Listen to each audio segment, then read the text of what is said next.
Yeah, I can see you good. Okay, sweet. Actual recording is higher quality, sweet. Are you the same height as me? Nice. Sweet. Welcome back to Casuals Corner and welcome back to our weekly episode where we catch up on absolutely everything in the MMA world. And Frank, last night you had a little bit of a different evening, so we'll jump straight into that and then we'll have a look at the fights from last night's UFC fight night. But you were at the Dazen boxing event, which I knew little to nothing of, so how was it? And let me know how it went down. Yeah, I was with you. I didn't know too much about it, if I'm being completely honest, but I got offered some tickets, so I was like, yeah, I'll go. Katie Taylor headlined. I didn't know she was headlining until I got there, so that was a nice surprise. But do you know what, mate? It was lively in there. So the Romford Bull, for those that aren't familiar, he's from Romford and he's a bull.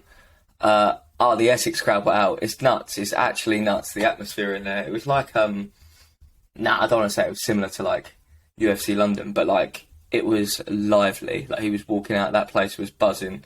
So it was a really cool event. He knocked out a guy in the first round, and I think for people that don't know who the Romford Bull is, because I'm actually going to put myself in that category. I know what he looks like, and I know he's Chinese order, and we'll come on to that in a second.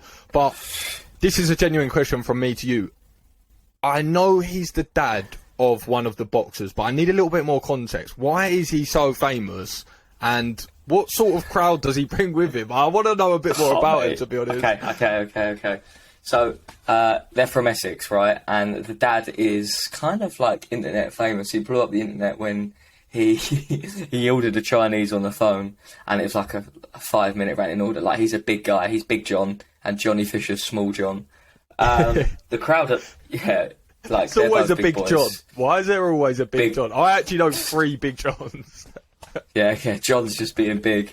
But God. Oh mate, the crowd, they're singing "There's only one Johnny Fisher," but there's actually 2. His dad's called John as well. But it was it was yeah, straight away.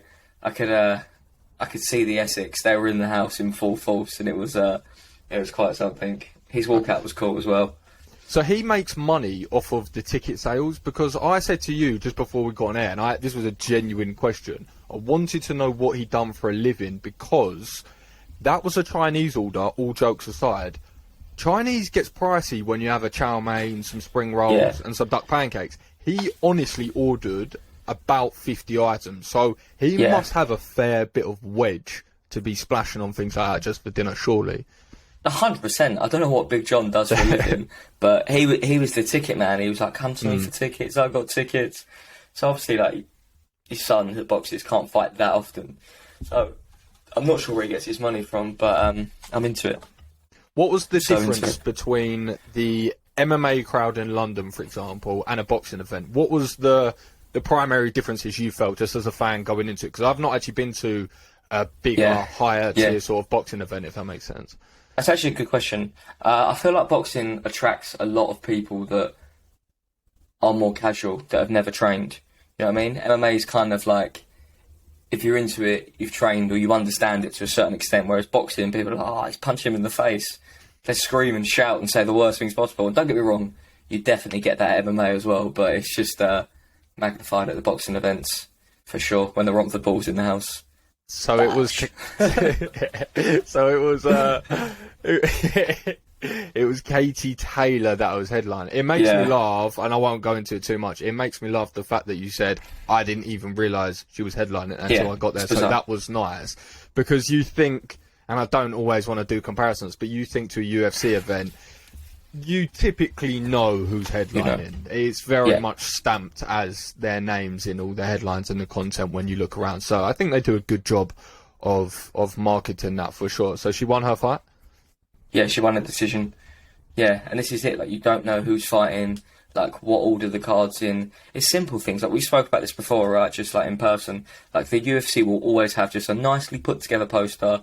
This is the running order for our fights. Put it on their Instagram, nice and simple. I can look, it's this fight, then this fight, then this fight. You couldn't find that if you paid me for boxing. I'm like searching it up. It's not even bringing up the right card. It's like, they had one in July. I'm like, just tell me the running order. Surely you have a running order somewhere.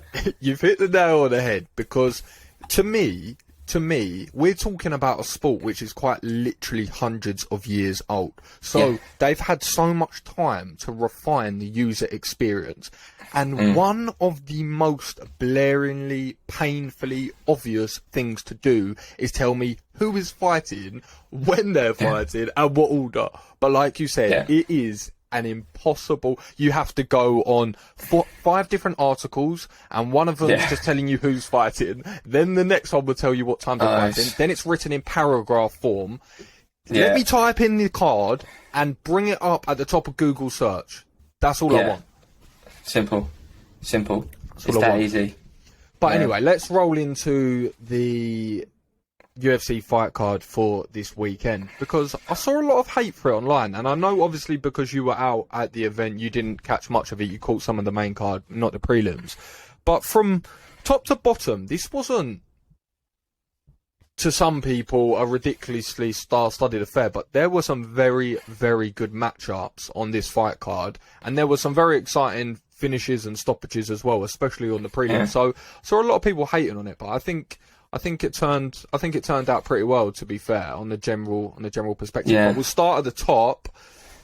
Calvin Kattar versus Arnold Allen. Now, this, coming into it, the narrative was that of around a number 1 contender fight. Obviously, you got Arnold Allen on a 9-fight unbeaten run. Calvin Kattar is the ultimate litmus test.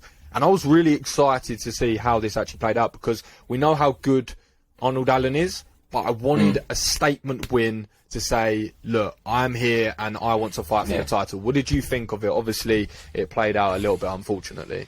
Yeah, I think you see him, he's winning, he's like stopping people, like fly that flag. You know, he's like probably our best hope of an English champion as it stands. Obviously, Till's had a rough run. He's kind of injured, Aspinall's knee. So, like, he is probably our next best bet, right? Like, you had to put your money up now.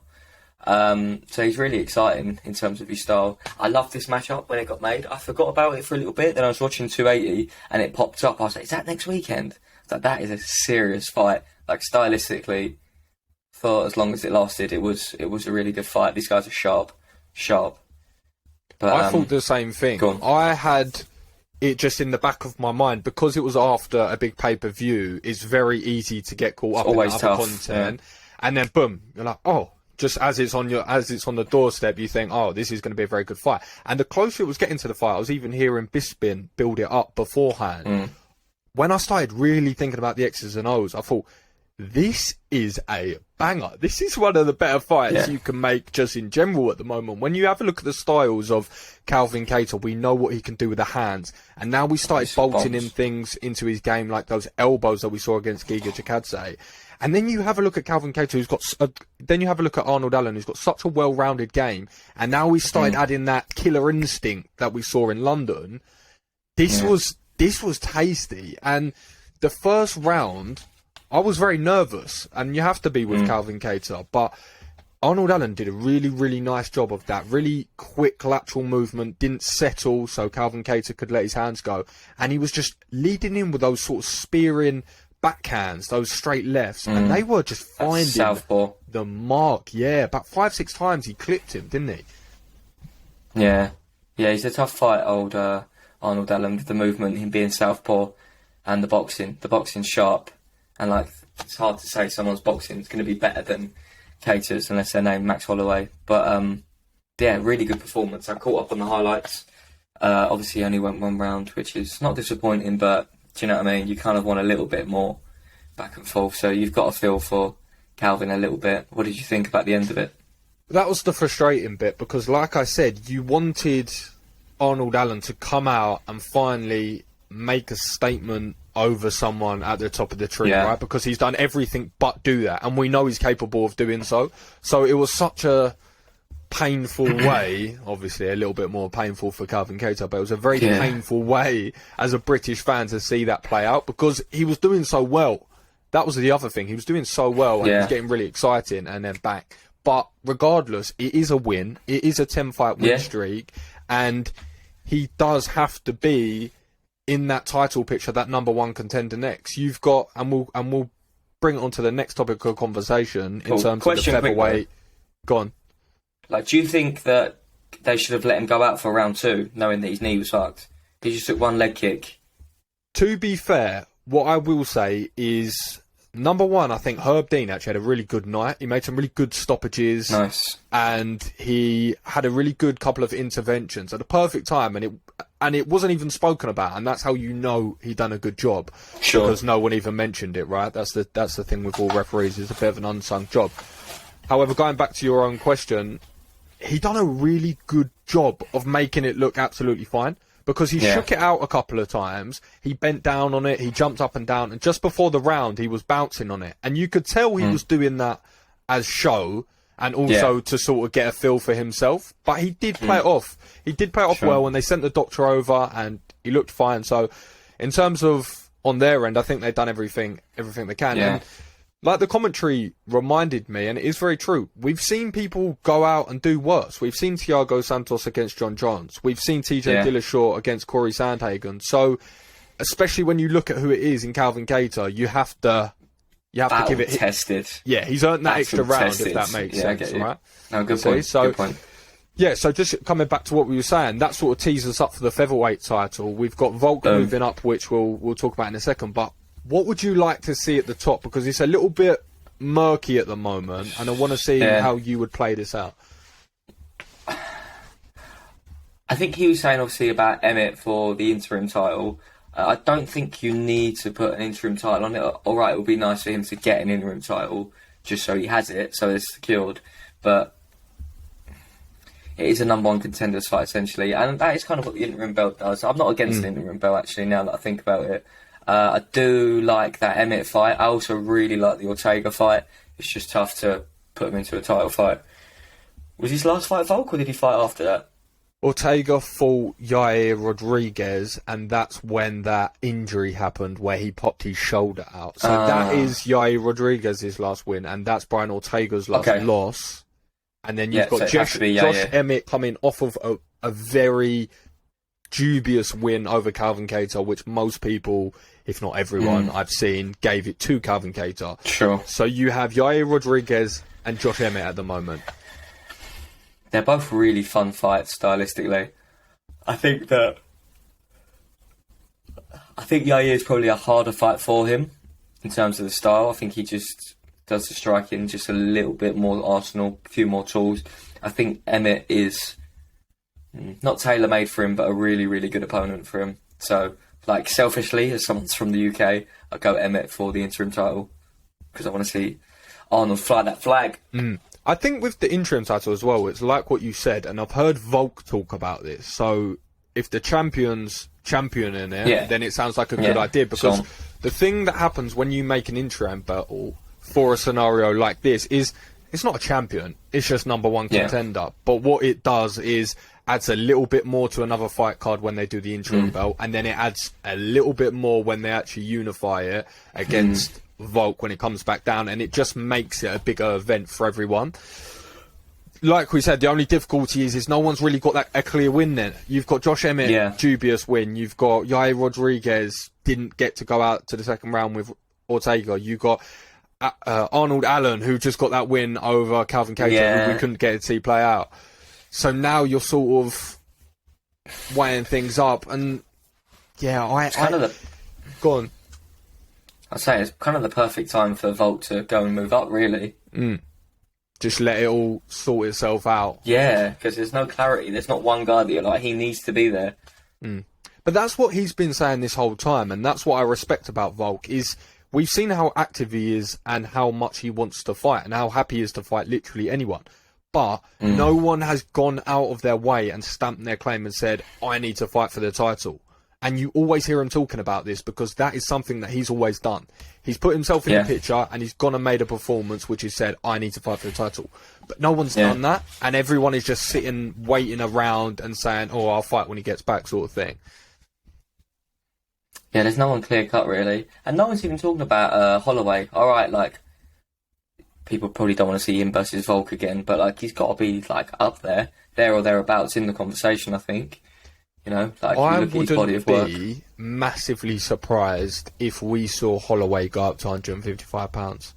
I wouldn't be shocked by that. I didn't even have this thought come across my mind until someone just threw out, I can't remember off the top of my head what fight it was, but it said to me, is this probably the best time for Max Holloway to go up? You've got Volk, who's obviously beaten him, what, 3 times now, and very decisively.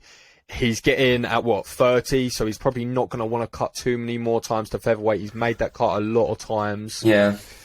Is it time to maybe just pack on a little bit more muscle, get an even better gas tank going up to 55 and seeing what he can do at the top of that division with some huge names, with Michael Chandler's and Dustin Poirier? He's got a good frame for it as well. He's sort of got all the possibilities there, and there's a lot of fights for him in that 155-pound division as well. Opens up massively if he moves up. There's so many good fights there. 100%. That sort of brings us on to our next fight, which was... I've written it down on my notes and it's come up as Freshman Gore, but I guess it was a pretty fresh performance, to be fair. But Tresean Gore... Tresean. So he actually came off of The Ultimate Fighter. I remember watching the series with him in it. Very confident, got an injury throughout that, so couldn't compete in the final. Loss to Brian Battle, who actually beat him in their UFC debut, because they was meant to have that fight on the Tough. Had a difficult last night out against, can't remember off the top of my head, it may be Jamie Pickett, but came out against a tough opponent and sort of just ran right through him and ripped his neck off almost. God, yeah. You saw the submission? Yeah, I caught that. It's brutal. Absolutely brutal. It's like the type of thing that someone doing like a school fight in the playground to just grab the neck and absolutely squeeze. I've never seen that before. That is wild. It sort of reminded me of when you're watching a David Attenborough documentary and you see some sort of predator just when they lurk up and then snatch the neck and they're just dragging the neck away with them, and it's just the poor lifeless animal is just sort of lying limp on the Sahara Desert, because that's what it looked like. He literally sort of took that crank, guillotine, whatever you want to call it, and just said, I'm gonna yank on your neck bone as hard as I possibly can. Mate. What do you think that actually felt like going through? Horrible. That? Like horrible. Like you'd feel like if ever you get you could do like a 10-finger guillotine, right, where like it's on the trachea, it goes into your throat, you tap, then you're like you're really like fucked off after. You feel almost like violated. Because it's like you can't breathe. It's horrible. It's actually horrible. You feel so violated, but you have to tap because he didn't. He went out right. Like fair play to him. He's tough, but it's I've never been choked like that, but I've been like 10-finger guillotine and stuff, and it's not fun. On the windpipe, anything on the windpipe, it's just. Horrible. It's that idea of just shutting off your life, really, isn't it? That's what's happening. It's just slowly but surely you're just getting the life, literally yanked out of you. It was kind of it was one of the more savage sort of submissions I've seen in quite a long time, because there is something, just before we move on, there is something to say for that. There is a certain type of jiu-jitsu that I actually really do enjoy, because you look at mixed martial arts, there's so many different types of submissions in regards to, you have some people like Islam Makhachev, very methodical, very smooth, just works through his transition slowly. They call it like the black belt squeeze, don't they? Slowly sort of works in. And then you have someone like a Tresean Gore who sees an opportunity, jumps on it, doesn't worry too much about the sort of getting the minutiae, the finesse of it, exactly, and just attacks it and says, I'm going to hurt you, twist your bones and make you go asleep, basically. Yeah, like, you've never been taught that in a class. You've just seen his neck and absolutely gone for it. And it works. You can't deny the effectiveness. But, it's not like you've cinched his neck in like a black belt squeeze and just, like, put him to sleep. You've just, that's yours. That is your neck. And you've used brute force. But, man, I feel quite happy for him, actually. Last one, just on Gore. I feel quite happy for him because he had a tough start. That was only his fourth, I think, professional fight. So he's very much learning on the job. Yeah, so much potential there. So much potential. And the thing is, as well, is he was talking in his press conference about how his mum has just had her legs amputated and the sort of bigger cause that he's fighting for. So, yeah, it was a big win, and it sort of reminds you when you're watching his fights that no matter how the fight goes, if it's boring, if it's exciting, if whoever wins, whoever loses, there's so much riding on these wins and losses behind the scenes that we don't ever get to see. And that's the crazy thing about this sport is we see the tip of the iceberg and we see the performance and we judge absolutely everything around that. They look like this, they didn't do this, they could have done more of that. But what we always forget and factor in as fans is below the iceberg there's family struggles and bereavements and money issues and injuries and commitments between families and friends, and it really is a whirlwind of emotions to come out and sort of perform on a Saturday is always difficult to do. So good to see him get a win. Which brings us on to our next one, which I know you didn't manage to catch, so we'll run through it quickly. But it was Khalil Roundtree versus Dustin Jacoby. Now, I would actually strongly urge you to probably go back and watch the highlights of this fight. A very debatable decision. A lot of people had it for Dustin Jacoby 2-1, but Khalil Roundtree took the win. But the thing is, again, the decision's going to overshadow the actual fight because this was a banger. When you have two light heavyweights and someone like Khalil Roundtree who is nasty, and like we said about aggression, he just throws with bad intentions. Do you remember his last fight with the soccer kick? No, who did he fight? Well, he kicked someone when they were down. I can't even remember but he sort of knocked someone to the ground, and then they were on all fours. They were in a turtle position, just hurt, like an injured gazelle. And he just unleashed the most brutal soccer kick to the ribs. And you have a look to the ribs. At that man's legs, right? Yeah. You know the sort of damage that's doing. But going back to the fight, it was a really interesting battle, really, because obviously you had the power and the big winding hooks of Khalil Roundtree and the athleticism that he brings. And he's got quite a good diversity, to be fair to him. He throws quite a lot of different stuff. But Dustin Jacoby's a really nice, polished kickboxer. I think he's even fought Alex Pereira, actually, at light heavyweight. Nice. And it was a really good fight. But yeah, Khalil Roundtree won that. And he's sort of rising through the ranks at 205-pound divisions. And slyly, there's quite a good few fighters in there now. You've got the likes of Sweet Dreams, Jamal Hill. You've got people like him at 205 now, I get really excited about. And also you've got the return of, we're going a little bit off track here, but you have the return of Ryan Spann versus Dominic Reyes. What do you think about that fight? What do you think about that? Going off on a little bit of a tangent here, but I think that Reyes is really, really good, and I think he beat John Jones, and I think he can beat a lot of these guys. His movement, his athleticism, his understanding of distance. I think like anything could happen because they're two ginormous men fighting in 4-ounce gloves. But I think that's Reyes' fight to lose. If that makes sense. It's a difficult one for Reyes because, like you said, he is very much on the cusp of being the story of another one of those fighters that didn't quite reach the pinnacle and then dropped off a cliff. But the difficult thing with Reyes is he had that really close decision with John Jones, which many people thought he won. And then he had that fight with Yuri Prochazka where he was actually very competitive for large amounts of that fight and landed some really, really nice shots throughout it. But the devastating spinning elbow that face planted him and gave him a fractured orbital is the lasting impression that we have from him. Yeah. And he hasn't fought since then. So he's had a long layoff, taken a long time to recover, come back and is now training with Glover Teixeira and Alex Pereira down at their gym. So there's a lot riding on this one for Dominic Reyes. No, for sure. Yeah, it's a good fight. When is that, do you know? It's on UFC 281, I believe. Is that December? That's November the 13th.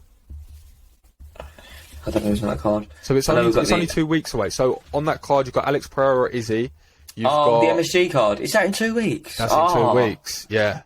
I love that. Yeah, Love that. November the 13th. So on that, you've got Collar Esparza and Wei Lee. You've got Michael Chandler, Dustin Poirier. Poirier, nice. You've got those two. And They're spoiling us recently. Yeah, there's a couple others really good fighters on there actually. We'll bring it on to the Roma Delidze one quickly, because I was really interested to see how this one played out, because our favourite fighter's name on the roster, Phil Hawes, is actually a really talented fighter. Really talented fighter. Very good wrestling. Really nice Muay Thai. Started adding on elbows to his game. Very similar to sort of Calvin Kattar. Nice fundamentals. Nice fundamentals of Muay Thai. And now we start putting elbows on. Solid fighter. Really dangerous from every range, really, is what makes him so effective. But he's never quite got that break. And last night against Roman Delidze, it was his not coming out party, but it was another opportunity to stamp his name on the middleweight division and really look at those higher ranked guys. And he blew his knee out and just got clean KO'd by Roman Delidze. It's a shame for Phil Hawes, no? Yeah, no, it's a shame. What's going on with people's knees last night? Yeah, it's a rough one. Like, people just get injured in fights and you get stopped. Obviously, that's not a full account of yourself, but you know what the game's like. You can have 2 fights, 2 wins and bounce back, but obviously that's easier said than done. How bad was the KO? He was out cold. So you have to think his leg was completely butchered, his knee completely blew. To be fair, actually, I will mention that Roman Delidze got him in a leg attack, which provoked the injury. So it was very much a win from the success of Roman Delidze rather than he just stepped funny and blew his knee out. Yeah. He went for a leg attack and really cranked on the really cranked on the leg, blew his knee out, and then could barely stand. And Roman Delidze fights at 205 from time to time, and he sort of fluctuates. Heavy hitting, Georgian. His chest, it looks huge for the weight class. I don't quite know how he's up anywhere near 185 pounds within a week. But yeah, middleweight's getting a few tasty additions. What do you think about that division at the moment? Yeah, I like middleweight a lot. Obviously, and you always have the X factor that is Hamzat going up, but obviously you got Izzy. He's fighting Till. Who's Till fighting? Is he still fighting Duplessis? Dricus Duplessis, December the 10th. Yeah. Nice day for my birthday. There's some serious fighters in that division, and a lot that a lot of people probably haven't heard of and are like absolute killers. So it's always exciting when you see guys like that get a break. And you're like, oh shit, who's this guy? And you're like, oh wow, he's good. So yeah. Whilst you mention Hamzat, we may as well segue that into the matchup which has recently been announced, which is Hamzat Chimaev versus Colby Covington at £170, and quite possibly, I don't believe the date's confirmed, but quite possibly in London as the co-main to Leon Edwards versus Kamaru Usman. Tell me what you think about that absolute gem. We have to go. That's what I think about that. I need to witness that in the flesh. That's nuts. I wanted that fight for so long.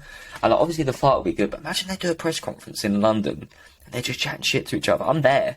I'm front row. I'm going to that. I'm going to laugh at all Colby's jokes when they start. I need that in my life.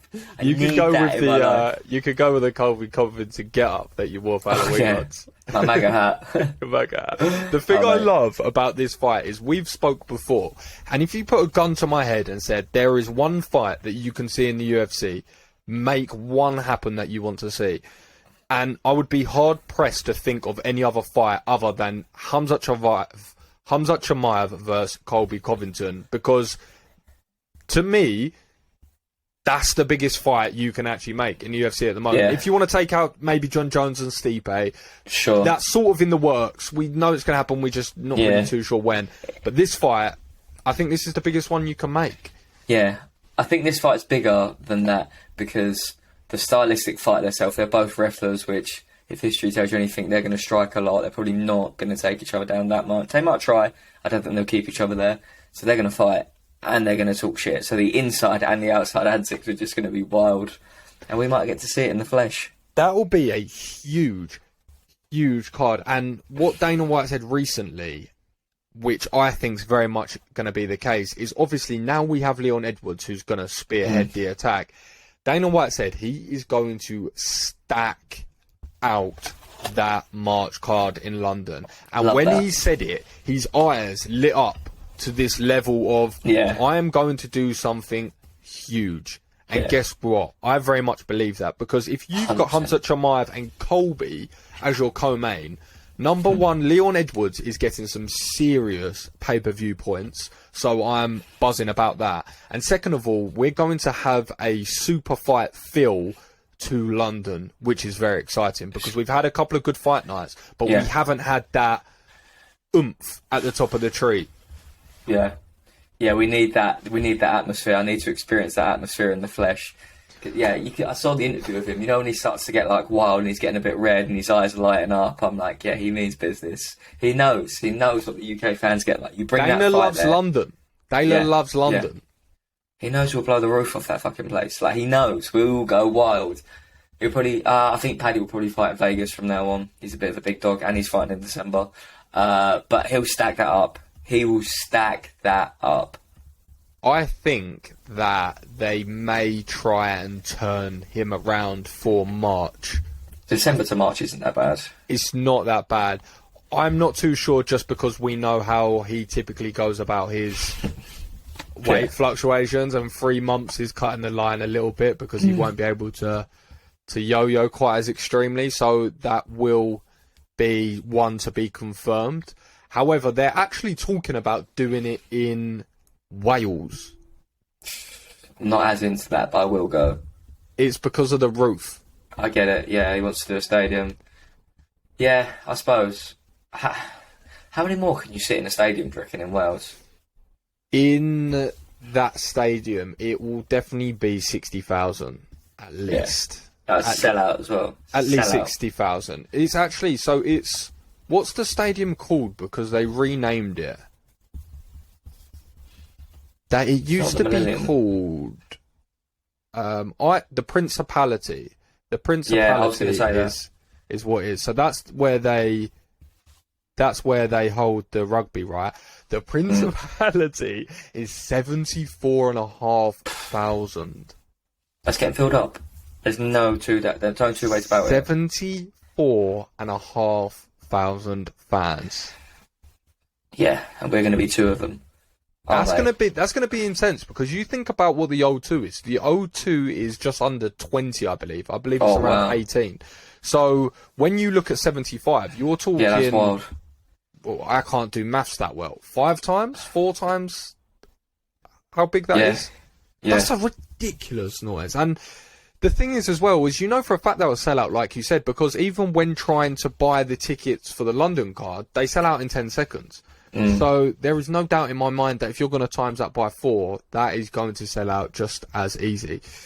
So that is definitely one to get excited for. But talking about sellout events, talking about massive stadiums, we have to talk about one man, Jake Paul. And we have to talk about Anderson Silva, a legend of the game. So I know you caught up with this. Yeah, lay it on me. First things first. Put some respect on Jake Paul's name. I don't care. I actually don't care who you are, what you think, how much you love boxing, how much you think he hasn't. Put some respect on his name. He trains hard. He's good. He's tough. He went the rounds. He dropped Anderson. I'm seeing a lot of things about how it's fixed. I'm like, please, can we just stop this? Please. There's no money I don't think he'd take to take a dive. Just put some respect on his name. Respectfully. But yeah, like a good performance. I only caught up with the highlights of the fight, if I'm being honest. But like, he did look good in there. He had some good moments. He's getting better as well. This is the thing. We're starting to see more of him. We're not just seeing him start YouTubers and be like, oh, he must be good. It's not as mystical anymore, you know. We're actually getting to see the fights unfold, see him dig deep, see him show some of his shots. Yeah, what did you think? I am 100% in agreement. I couldn't be, and we always say it, the preconception I had to Jake Paul was not a fan. I looked past the facade, I looked past his market employers and techniques, because you have to, realistically, you have to look a little bit objectively at what he's doing. And what he's doing as a businessman, a promoter and an athlete is quite honestly astonishing. If you look at how long he's been boxing for, there is always a built-in excuse for any fan to not warrant or justify what you've done. For any fighter, it doesn't matter who you are. It doesn't matter. There is always fans that are going to say, it's because of this and you haven't done this. And you just have to input different narratives every time and you'll have a different solution. And this time round it was, he's 47. This time round it wasn't, he was an actual boxer. Yeah, it's like, come on.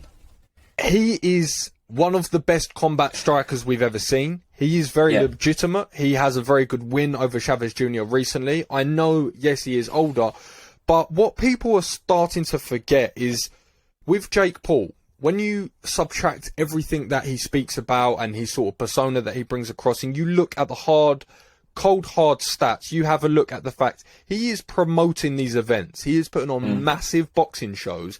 And not only is he doing that, he's headlining it against superstars in regards to Anderson Silva, who can very legitimately knock him out in front of the world. He's going out there in a very new sport, a very new profession, with all the cameras, all the attention, all the noise, all the media, all the sporting world quite literally tuning in, or at least looking at the highlights. And he's going out there and in front of all that, in front of all those fans, all those bright lights, is performing to a higher standard every single time we saw him. And you're 100% right, because people are saying, oh, he didn't knock him out, he should have knocked him out. He went 8 rounds with one of the best strikers we've ever seen. He started using footwork, jab, he was working to the body, he was actually using strategies. You could see he had a game plan, he was sticking to it, he was conserving his gas tank quite well, he was preserving his energy, his output, his combinations, dropped him. I can't say much more for him. Yeah, it's like, he has so much fucking money, right? He doesn't have to fight Anderson Silva. Do you know what I mean? Like, he's got more money, that he's so rich, he doesn't have to fight Anderson Silva. And then he fights him, wins, and you're like, yeah, but he's shit and old anyway. like, what are we doing here? What are we doing here? He's fighting Anderson Silva because he wants to. He doesn't need the money. And like, it's bizarre. And from the perspective of, if I'm Jake Paul and I'm currently 26 years of age like he is, and in 20 years' time, I'm going to look back in my childhood album and see a picture of myself, my brother, and the legend, the MMA legend that is Anderson Silva, of when we were very young. Yeah. And then I'm going to flick through a few pages and I'm going to see a picture of me in the ring, topless, sweaty, blooded, in battle, around 70,000 people with 1 million cameras on him, with said idol.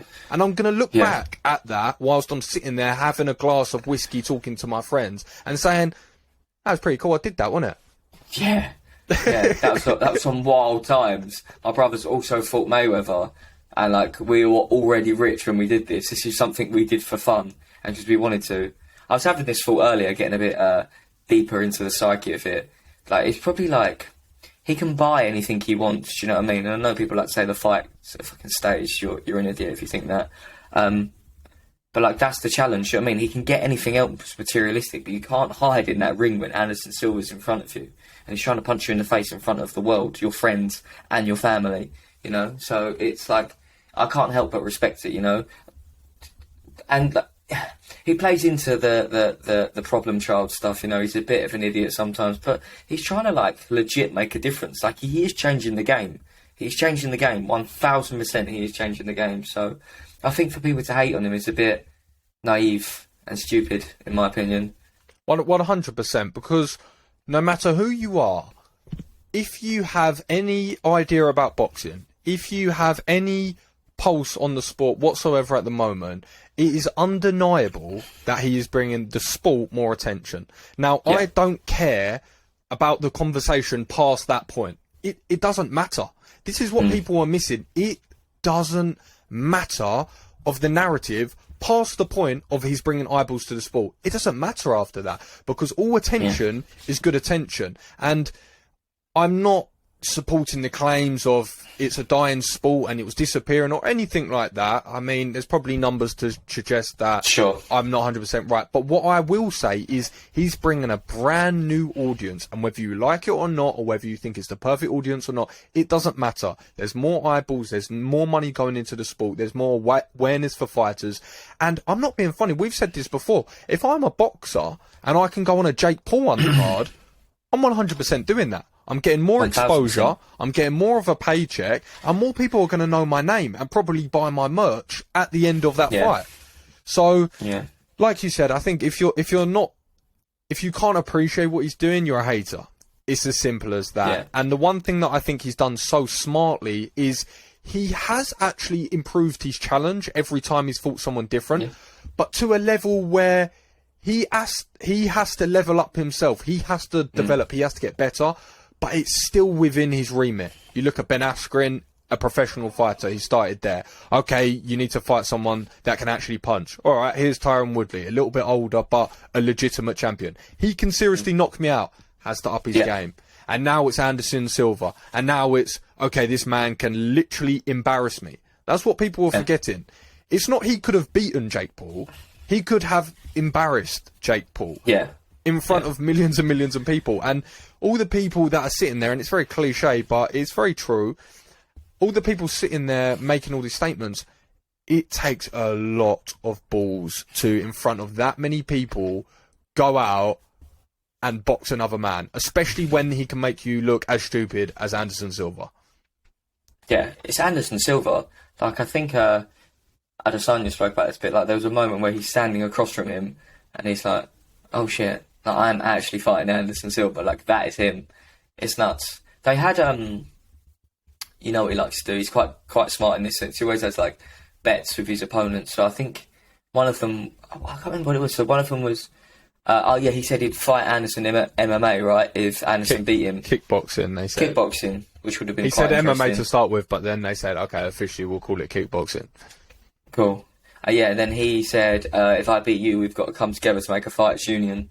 So that's another interesting storyline coming out of these things. And that's another thing he does really well. There's always, like, what's next with his fights. It's like, okay, what's his next, like, step? Who's the next perfect opponent? And then he always picks someone. You're like, yeah, that's perfect. If he beats him, I'll be impressed. But then you get these other people that are like, yeah, but he was shit. He was old. Woodley hasn't won a fight in years. I started respecting him at Woodley. Even when he signed up to fight Woodley, I was like, mate, fair play. You're fighting Woodley. Win, lose, draw. You're stepping in there with Woodley.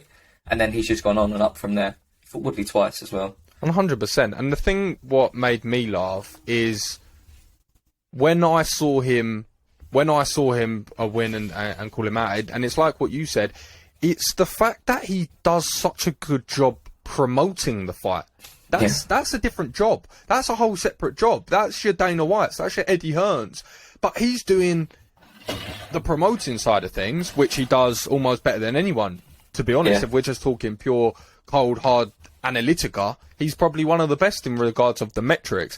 And then to go out there and actually perform on the other end of it, it's impressive. Like, it's very, very impressive. And just on the last point on this, and we'll move on to who we should fight next. Like what you said, when you dive into the psyche of it, for people that have everything the money can buy, there's something about what they do in regards to stepping in that cage, stepping in that ring. As you mentioned, you cannot buy that. You cannot force that. You will not be in a leveraged position because you have a certain amount of money. You are very, for lack of a better word, just naked in that experience. And as they say, the highest of highs and the lowest of lows. And to really get that surge of dopamine, that rush of adrenaline, you have to do something where you are powerless and everything else around you doesn't really matter. And it comes down your skill set and another man's skill set. And when you look across, and like you said, that man's Anderson Silva, you earn massive amounts of respect from me, for sure. Which sort of leads us on. 100%. It sort of leads us on to who he should fight next. And I think the man which is sort of in question at the moment is Nate Diaz. And I saw a couple of videos of him having a few run-ins with Jake Paul's teams. And I think that tees up the next fight. What do you think of that matchup? Is that the person to go with next, you think? I do think so. I just don't know like all of Jake Paul's fights made me feel like this. I'm like, I really don't know what's going to happen. They all have that, and that's why I want to watch. If I'm like, oh, he's going to fucking smoke him, I'm not probably going to bother, right? But it's just super interesting fight. Yeah, I would like to see that. There's part of me that thinks Diaz is going to get hurt, which is a bizarre thought. Like, how is that even going through my head? There's something in the back of my head that's like, Diaz could get embarrassed here, could get stopped. How is that? How is that a thought? But like, it's not. It's a possibility, absolutely. Diaz is not unhittable. He's not like a defensive maestro. Jake Paul can fucking crack.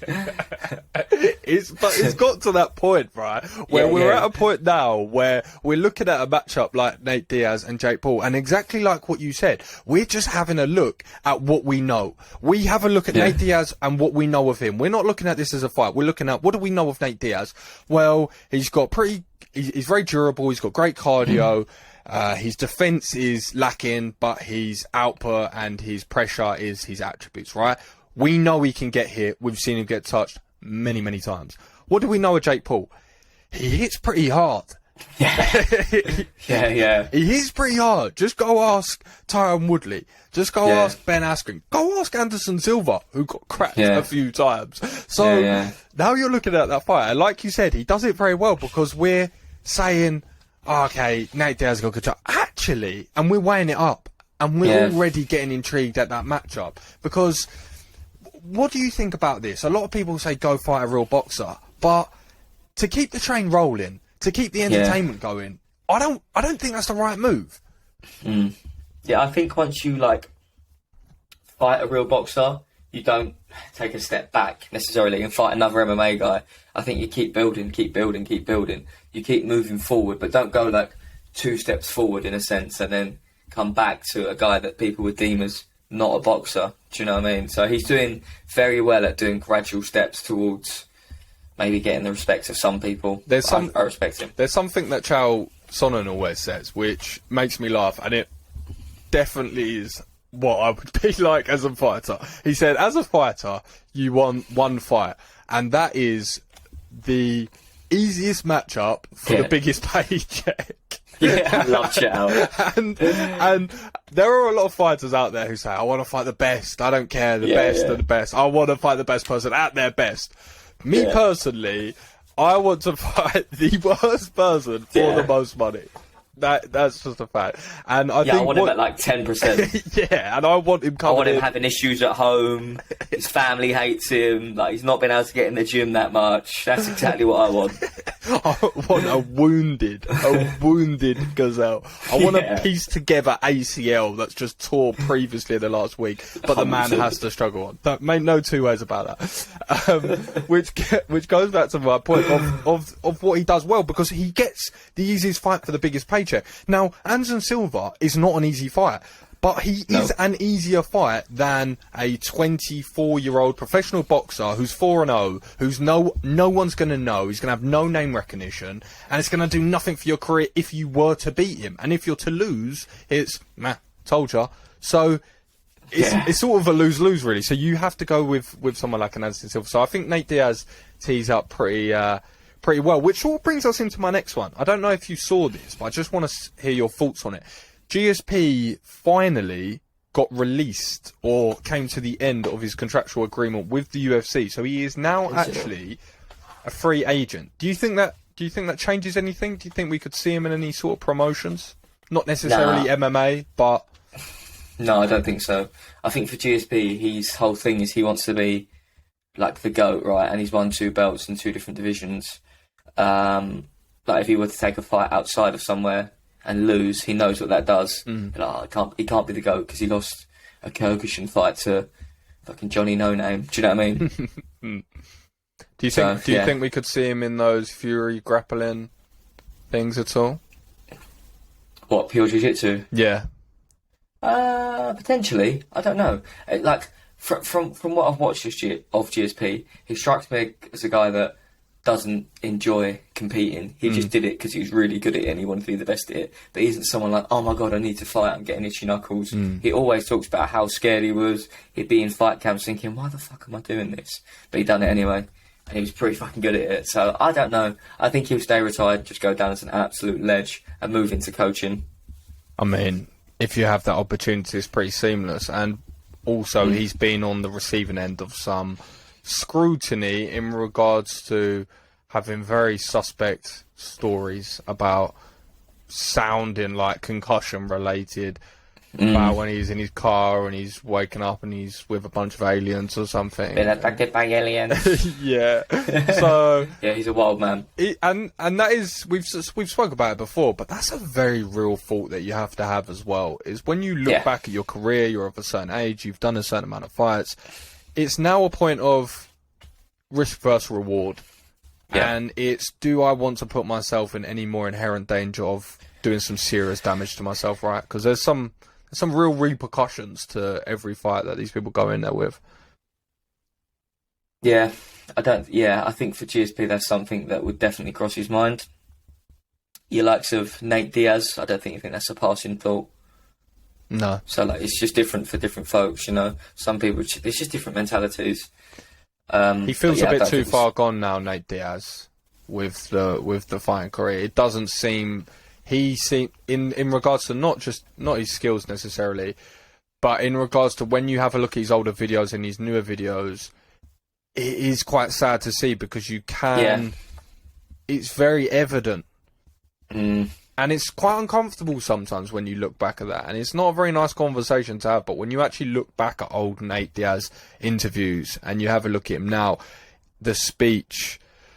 The slurring, it's very real. It's very, very real. And although I love Nate Diaz and I could happily watch him compete so many more times, at the age of sort of 36, 37, having that many fights, taking that much damage through his career, do I want to see him go into boxing where the issue is compounded, where the gloves are heavier, the strikes that he could absorb are probably going to be more, the punches to the head he's going to take are going to be a lot more and a lot more concentrated. So... yeah, you know he's not doing light sparring. It's just not happening. It's just not happening. He's slapping people and throwing hands and going 100%. Hard. And that's just how they train. And that's how they sort of grew up. And it poses the question of, should they stop if it's what they've always done and always loved? So it's sort of one of those... more dilemmas. But that sort of brings us on to our next week's fight week, which is on November the 5th. Now, again, this is sort of gearing up to a pay-per-view, so it's not setting the world alight in regards to name value, but there's a couple of fights that are pulled out the card, which I just wanted to get your thought on, because we've got a couple of good ones. We've got Neil Magny versus Daniel Rodriguez. Oh, nice. I thought I missed that this week. Oh, I like that fight a lot. It's a good fight, especially considering Rodriguez is coming off that last card that was just thrown around and kind of... it was like a no fight, right? It didn't really count, although it did on his record, but it's like kind of a free fight almost, like whatever happens, you can do whatever. I like Neil Magny a lot. I think he's really good everywhere. He's just one of those guys that can kind of shut down your game plan. So, it's a good fight. Do you want a prediction? Or? Yeah, why not? Yeah, I'd go with Neil. I think Neil can... It's co-main 3 rounds. Oh, Neil. Can control him for 3 rounds and kind of just out-MMA him. Yeah, he's... I had to go for that one. No, you can't not. Oh, Neil. Neil. I like Neil Magny. I can't ever say Neil without thinking that. I do like Neil Magny. He had a tough last night out because he does fight anyone, and he fought Shavkat Rakhmonov. Yeah. And if you're going to fight him, the Nomad, you're probably going to end up, well, not probably, you're going to end up asleep or knocked out. Statistically, those are your options when you walk in there because he has 15 fights, 15 finishes.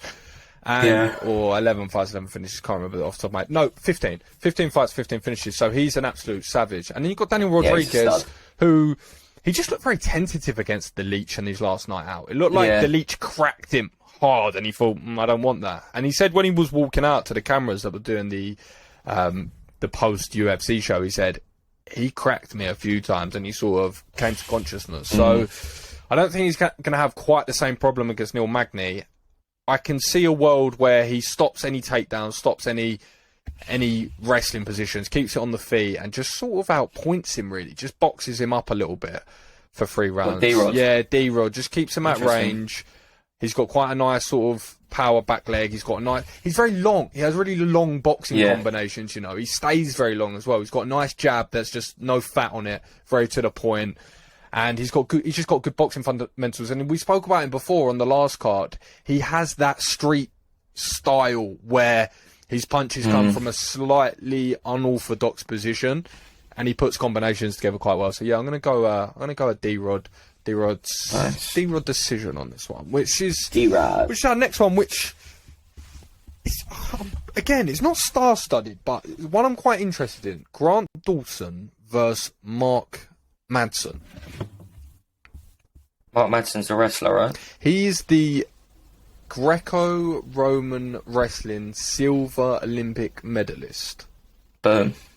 That's a mouthful. Potentially gold. Nice. I don't think gold. Maybe bronze. He's 12. That's still impressive. To medal at the Olympics in any wrestling is pretty impressive. He's 12-0. It's a good record. I'm not over familiar with Grant Dawson, if I'm being completely honest with you. But wrestling trumps all. Well, this is it, right? So he moved up from featherweight, Grant Dawson. And the thing that I always thought with him was he done everything, but didn't ever seem to do anything amazingly, which is actually not really a knock on him, to be honest. He moved up to lightweight, and I did think, would he sort of fall into the ether?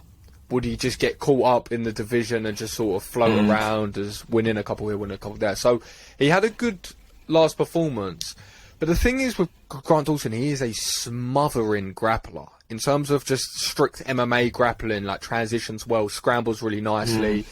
So I'm quite interested to see what this looks like, because Mark Madsen obviously has the traditional Olympic Greco-Roman style coming into it. So it's a lot of that sort of upper body wrestling. It's a lot of sort of trips from the top and body locks and things like that. And then you've got Grant Dawson, who's a grinder.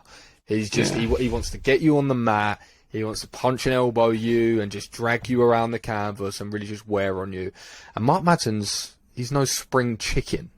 He's sort of, I think, 34 years of age, something like that. 36 years of age, potentially. 38 years of age. Yeah. Well, there you go. And he's at what, lightweight, 155 pounds.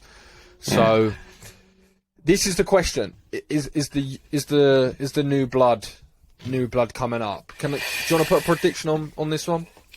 It's interesting, actually. You've kind of swayed my opinion a little bit, because sometimes wrestling will get you so far, but you can be good enough to negate someone's pure wrestling if their striking's not there, you know.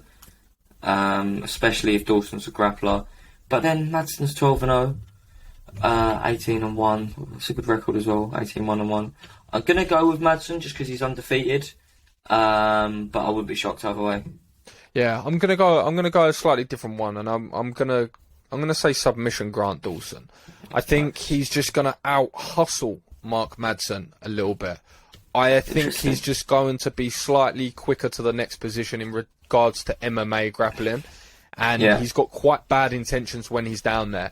I feel like Mark Madsen is very much someone who has all the skills to get you to the position, but that's what he's spent his whole life doing, if that makes sense, getting you to these positions. Whereas Grant Dawson very much has that nice rounded out game where he's looking to get you in there and choke you out or hurt you. And I think he's just going to out-hustle him a little bit. And I think the age might just play a small factor. The speed might play a small factor. So I'm going to go submission. Which is...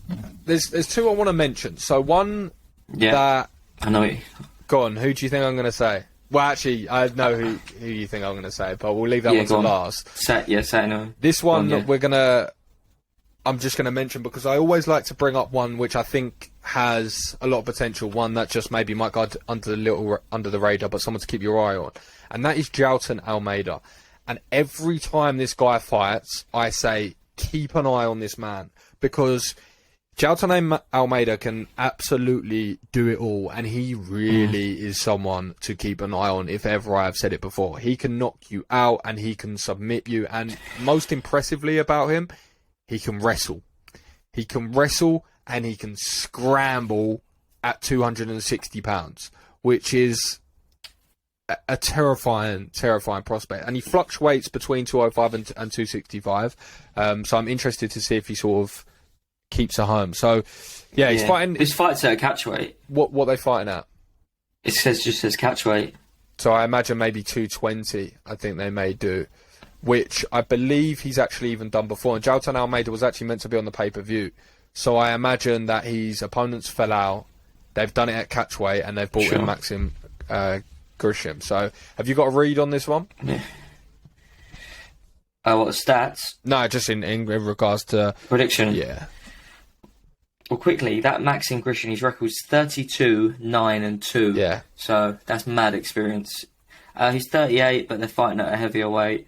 I'm not overly familiar with Jailton, but you seem to be pretty hot on him, and I trust your opinion, so I'll definitely watch that.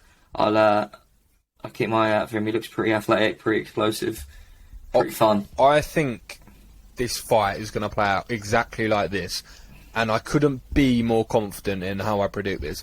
I think he's going to come out in the first exchange. He's going to throw a huge long weapon, like a snapping front kick, a flying knee, a skip high kick, whatever it may be, to close the distance, throw something heavy towards his head, shoot on a double leg, very similar to how we see Hamzat Chimaev do it, keep him down for a minute, 2 minutes, beat him to every position, grind him down a little bit, and choke him out given the first opportunity. And I think he gets this job done within the first round and probably within the first 3 minutes. Style points. And that's going against someone like Max Grisham, who, like you said, has over 40 professional MMA fights, which is just quite frankly insane, and again, massive respect to anyone that sort of does that. So that's one to keep an eye on. And the last one, which obviously we have to mention, Carlos Candelario versus Jake Hadley. Yes. So Hadley coming off his first ever loss, actually, after he got signed to the UFC, which is pretty unfortunate, really. But you've met him, you know him somewhat personally, you know how much he's obsessed with this sport, so he's not the type of guy that's going to get a loss and think, oh, maybe this is not for me. Like, you know he's fucking training hard, and you know he's absolutely putting himself through it. So, I hope he does really well. Both their records are like pretty much the same, 8 and 2 versus 8 and 1, 5-7, 5-6, reach advantage for Hadley. Yeah, I don't know the opponent, if I'm being honest, but I'll put my money on Hadley. If you're having a look at that, just click through to his profile and have a look. I can't remember if he came off the Dana White's Contender Series. I believe that he may have done. On his opponent? Yeah, Candelario. Obviously, Jake Hadley did. But just touching on him, like you said, 100%. When I speak to him and when I met him and when I look at how he's training and what he's doing, you're 100% spot on with what you say. There was absolutely no questioning himself, questioning his skill set. He took that loss, which it was really intriguing to me, because he came up against Alan Nascimento in his debut. Obviously trains out of Shooter Box, Charles Oliveira's training partner, and a really tough 125-pounder to open up your first ever UFC fight with. Obviously came into it with a little bit of debate in the Dana White's Contender Series because he missed weight, and then he got the win and he got the contract. Quite a lot of hype around him, to be perfectly honest. Obviously a world champion and two other organisations. And then he had a really tough opponent, and he just spent a lot of time on his back, couldn't really work to his feet, and got a little bit of out-grappled. And coming into that fight, he was undefeated professionally, 8-0, and he took his first loss on his debut. The one thing that I noticed about him, and it's so true, he said it in an interview, he doesn't do anything else. He doesn't have anything else. There is no other interests. There's no other distractions. There's no plan B. Everything he does is 100% focused into being a fighter and developing his skills. So it was really fascinating to me to see how he reacted to that loss, and it was in the best way possible. He didn't dwell on it. He didn't get caught up on it and sort of second guess himself and think, oh, is this really It for me is, have I exceeded my skill level? Am I not good enough for this level? He didn't second guess himself. He went straight back into the training room. He addressed the issues which he needed to address. He's been working hard with his strength and conditioning, his wrestling. Obviously now you've got Leon Edwards coming back to the camp, so that is just a huge boost in morale. Huge. Yeah. You've got his coaches that he trains with that I managed to go and see. People like Ash Begg, who's striking coach, who I saw firsthand, is fantastic. So his strength and conditioning coach, Coach Johnny, has 5 different world titles in his repertoire in regards to boxing and MMA and things like that, kickboxing. So he's got the right people around him, and he believes in his skill set. So this is a really big fight for him, to be perfectly honest, as well. I want to see how he handles this moment, because it's a lot of pressure, right? Yeah, 100%. And like, I feel like he's probably one of those guys that thrives in it a little bit. Like you said, not had the best start he probably would have wanted, like missing weight and then losing a fight. So he's going to come out hungry, but I feel like he's not going to rush. I feel like he's going to be composed. I think he's going to get the dub. I hope he does, you know. It's good for the UK scene. The one thing I noticed as well is, even just speaking to him and even just seeing him through his interviews and things like that, he doesn't seem fazed by anything. He doesn't seem caught up in the moment of anything. He just takes things very much at face value, and that's how it seems. Okay, I lost the fight. This is what I didn't do. This is what I need to do. I'll go away and do this. And although that sounds obvious and that sounds easy, as you'll know, it's a lot easier said than done. It's a lot more emotions that go into it, and like other things, and the headspace is weird. And especially when you're coming into the UFC as a debutant, and like we said with him, and he comes out and says it all the time, is there isn't anything else. It is fighting, and you really get a sense of that when you meet him and you speak to him. Is he has everything in this? He is all in. There is nothing. All eggs in one basket, and there isn't a option to fail or to quit, and there really only leaves one solution, and that is hard work, get in the gym, turn up. Oh, we liked a little bit there, but just finishing on what I was saying. Turn up, grind it out, do the work, go home, and put honesty and preparation into what you're doing, and you let the chips fall as they are. So I'm pretty excited for that. Yeah, I'll watch that. So that's this weekend. Is there anything that I've missed? Anything trending in the news from the MMA world? Not that I can think off the top of my head. That pretty much rounds us up for this week's episode of recapping the fight night, having a look towards next week, talking over all the major talking points. As of next week, we'll be keeping it obviously on ticker for every Sunday, so be coming out every Monday, and we'll be keeping you in the loop of all mixed martial arts news. I've been Will. I've been Frankie. Yeah, and we've been I know that part. Yeah, you nailed that bit. That was the outro. And we've been Casual's Corner. Once again, thank you for tuning in. Thank you for listening. Thank you for the engagement on all the platforms. You know the drill by now. Hit the subscribe and hit a little comment on the Apple Podcast app if you're listening to that. If you're listening on Spotify, then hit subscribe. And if you're listening on YouTube, hit the like button and the subscribe button. Get involved in all the platforms. As always, look after yourself. Peace. Okay, nice work.